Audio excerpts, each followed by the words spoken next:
Hello and welcome back to my channel. My name is Eddie and I'm here to provide you with some skincare, some mental health, and a little bit of me. So welcome back if you've been a part of this journey with me, and welcome if this is your first time. But basically today we're going to finally focus on mental health. So I know I always talk about Korean skincare and mental health, but it's literally like a 95 to 5% ratio. So I thought it was about time we do a mental health video. Before we get into it, I want to remind you to please click that subscribe button. I am trying to reach 1,000 followers and every subscribe really matters to me. Thank you so much if you have. And please, if you want to share the love, please share this video and tell your friends to subscribe. Alright guys, let's get into it. So, to start off, I want to say I currently work as a behavioral therapist. I am not a licensed therapist. I have my bachelor's degree in an undergrad of psychology. I have also gotten my AA in psychology, and I'm currently looking for a marriage and family therapy program to eventually get licensed. So, I am not licensed yet, but that is the goal. I've also worked with several different populations in my education, in my journey. I currently work with kids on the autism spectrum, all the way to young adults on the autism spectrum. Before that, I used to work with teenagers with depression and anxiety in inpatient living homes. And that was one of, honestly, my favorite ones.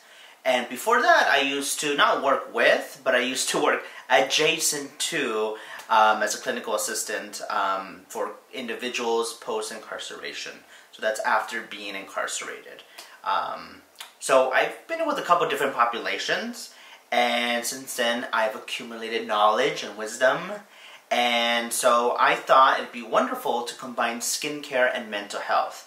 Now I have a couple videos planned, but the one we're talking about today is a mental health toolbox. So we're going to start off with something a little bit, easygoing. Something that a lot of people can adopt, something a lot of people can kind of grasp, and something that I just think everyone can use. Now, a couple weeks ago, I actually put a question on Instagram. I'll put it right here. I was asking everyone basically, what is your mental health practice? What do you do when you're having issues?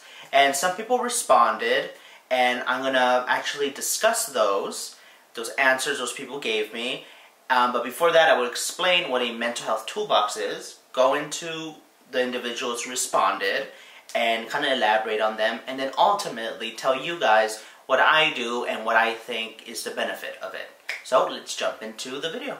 A mental health toolbox is a toolbox filled with things that you use for you personally that help you succeed in your daily life. The mental health toolbox is something you open when you're having issues, when you're going through something, whether it's you're going through happiness, through sadness, you're going through fear, you're having anxiety, you actually do have depression. So all these things need to be dealt with in a certain way. And you can't just keep going. You just can't pretend it's not there. You just can't go along your merry way. You can't just suck it up, because eventually it's going to bite you in the ass. So when we're in these very emotional states, when we go through something like trauma or some type of accident, or we just fail at something, we need to open up our mental health toolbox, because otherwise, if we're not ready with something to tackle our issues, our challenges with, we might crash and burn. We might trip over our own shoelaces. We might accidentally say something to someone that hurts them. And we just might end up ultimately doing something we might regret. And what we have to understand first is whatever we're going through is not going to last forever. Sometimes they do have implications. Sometimes they're things you won't ever forget. But you have to know it's not going to last forever. At least not to the state it is in. It'll dwindle. You'll forget about it. Maybe you'll, not think about it as much. Some things, like I said, you'll never forget. You'll remember every once in a while. But there's some things that we all go through our daily life that also can benefit from tackling it with something you personally have formulated to get through it. So I'm going to go in with some examples. So when I posed the question, I asked a couple of people, basically, what do you guys do? What do you break out when you're going through something? So we're going to start off with a good one, and then a funny one, and then something I do. So someone said, wonderful question. I suffer from bipolar disorder, and I sit quietly in a dark room and chill.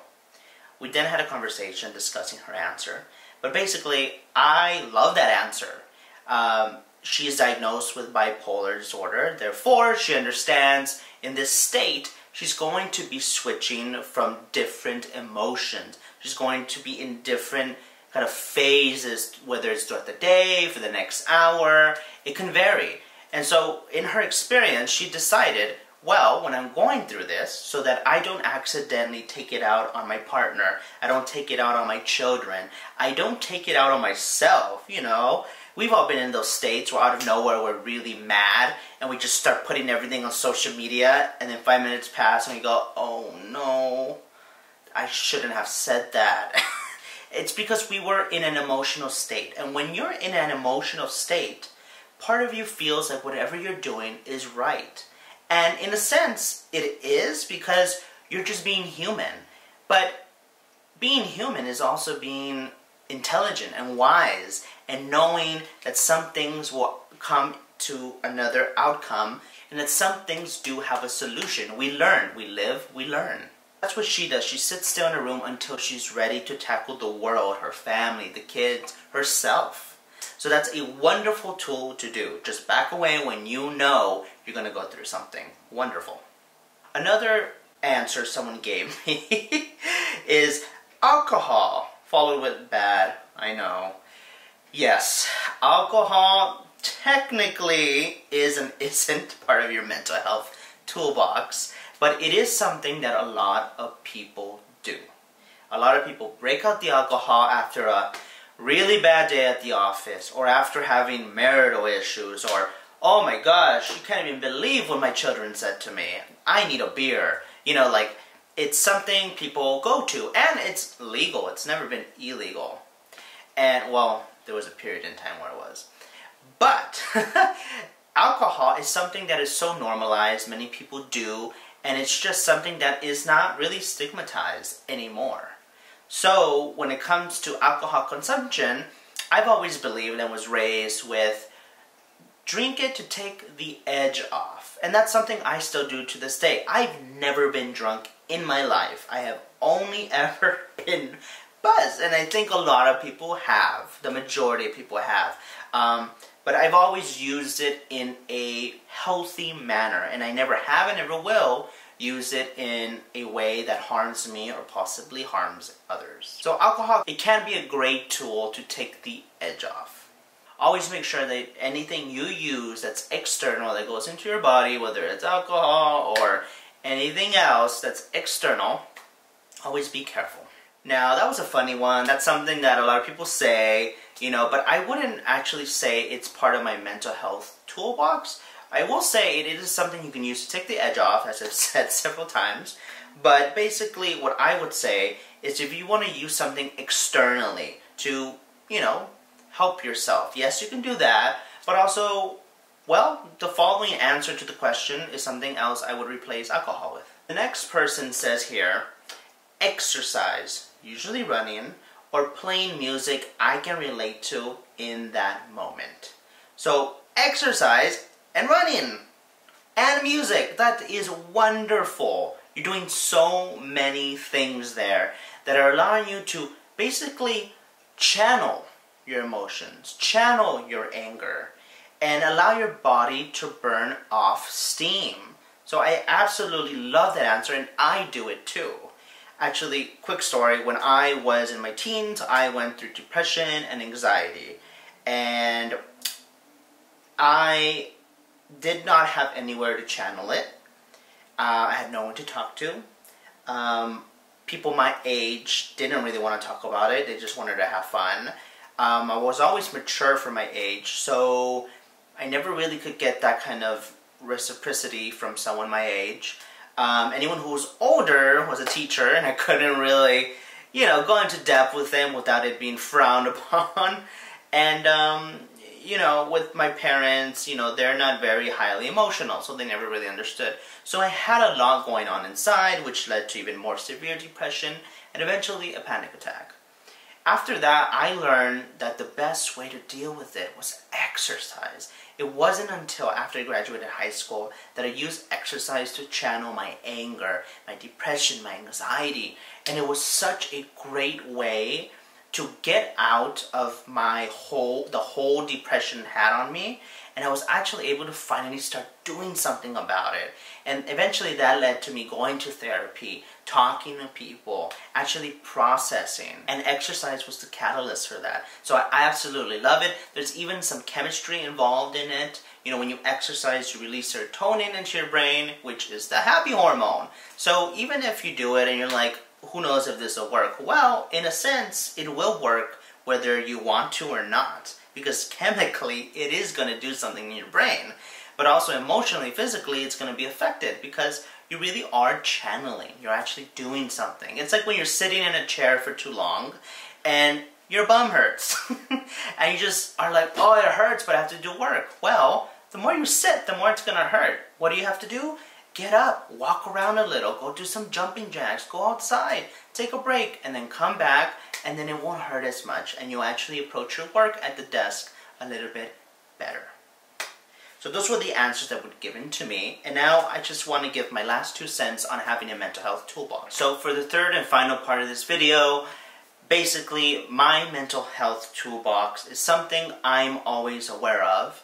That's something that me and my partner have always discussed. I'm a highly emotional person. I am what you would call an empath, a highly emotional person that can feel a lot. One day I will do a video dedicated to that. But basically, I have a lot going on inside. It's why I pursued psychology. It's why I love working with people, and it's why I consider myself a healer. And for me, I need to balance that out. Otherwise, I will burn out, or I will go back into depression, or my anxiety will consume me and I will be paralyzed with fear and anxieties and just unable to help anyone, which is what gives me pleasure in life, helping people. So for my mental health toolbox, I have many things in my box. I always break them out when I need them, but also I'm always dipping into it every day to keep myself in check. Because I don't ever want to just open up my mental health toolbox when I'm in dire need. I want to only use it. I want to be able to use my mental health toolbox every day to keep myself grounded and to make sure I never get to a point that I'm going to need to use all of them and just go through this intense emotional state. But that's also something that you can plan to use this in, and remember when you are in that deep emotional state, you got stuff to do. Basically what I do is I have Buddhism. I am a Nichiren Buddhist, so I have that in my corner. I chant every morning and evening, and that does tremendous things for me spiritually. I did grow up Catholic, so I have a religious part to myself, and it's been very molded by me personally, and that helps me when it comes to things when I think about that are very hard for us humans to think about, things that are out of our control. So it helps me in that sense. Exercise, as I agreed with my friend on Instagram. I love exercise. I think it's such a great way to channel your emotions, but also to keep your body in check and keep your body physically healthy, and to make sure you never feel weak, but that you actually feel strong and are in control of your body. I love doing meditation / yoga. I love meditating because it allows me to shut out the world, especially nowadays, and especially with content creating. I'm constantly being bombarded by calls, texts, DMs, posts, likes, saves, stories, everything. And then when you take a break, you got TV, and then you got audiobooks, and then you can't, it's hard to even read a book by itself, I still do that, but still, sometimes an audiobook is nice, but it's still technology. It's still something talking at you. So I love meditation, just shutting out the world and really going in. And honestly, that is my holy grail. I usually have holy grail products, but my holy grail product for my mental health is meditation. I would definitely check out Headspace. I'll put a link down below. You can use Headspace. You can probably get a free trial through that link. So definitely check that out if you want something that's intuitive and easy to understand, and you can just dip your toes in meditation. Definitely send me a DM in my Instagram if you want to learn more about meditation. And lastly, to round it up, what I do as well is I set boundaries. So whether it's if I am happy or if I am sad or any of those things, I set boundaries. And that's what keeps me from going overboard. For example, I'll give 2 examples for that. When I feel happy, sometimes I set boundaries, even when I'm happy. How do you do that? Well, basically, sometimes we put expectations onto people, and sometimes those people cannot meet those expectations. And we have to completely understand that to be able to do what I'm about to tell you.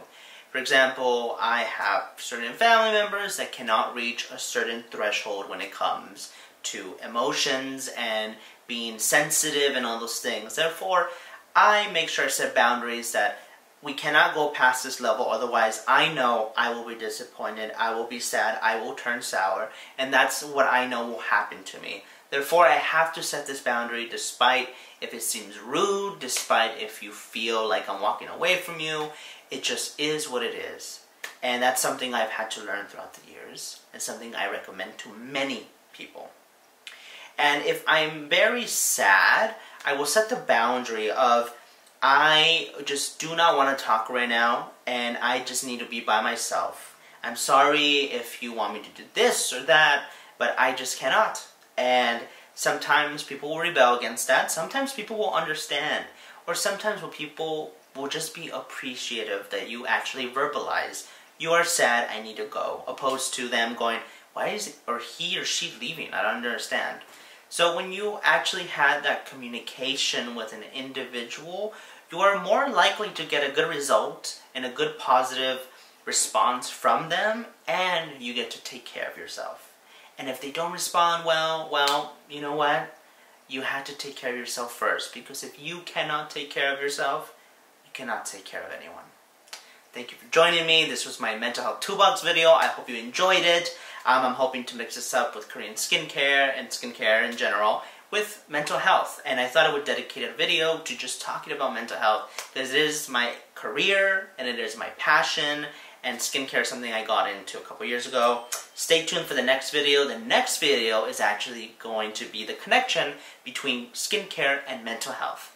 So please just give a like, please subscribe. It helps me create more content, and I really appreciate it. Leave your comments below. Thanks guys. Bye.